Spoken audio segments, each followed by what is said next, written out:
the Arab population as a whole, the Palestinian population as a whole, as an inferior race. I mean, it doesn't get stronger than this. And yet you want to be careful about your language.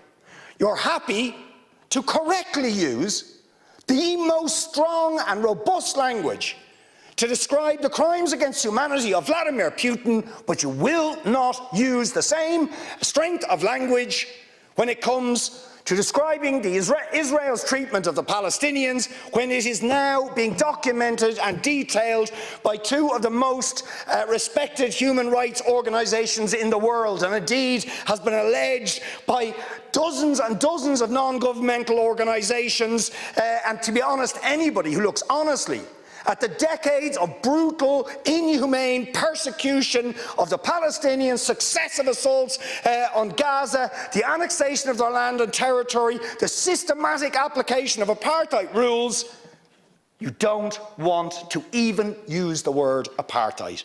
Never mind sanctions. 5 days sanctions against Putin and his thugs, 70 years of oppression by the Palestinians, and it wouldn't be, what was the word you used? It wouldn't be helpful to impose sanctions. Amnesty International are calling for Israel to be referred to the International Criminal Court for crimes against humanity. Will you support it?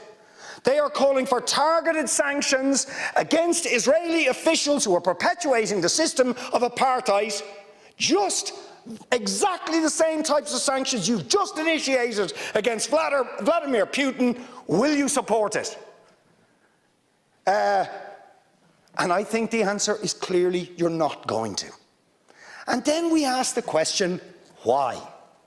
Why? With such strength of feeling, Fine Gael and Fianna Fáil and Green TD stood up one after the other, saying it was intolerable, the thuggery and the warmongering and the brutality of Putin. You wouldn't stand for it. Urgent action had to be taken. But we've got to be much more careful with the Palestinians.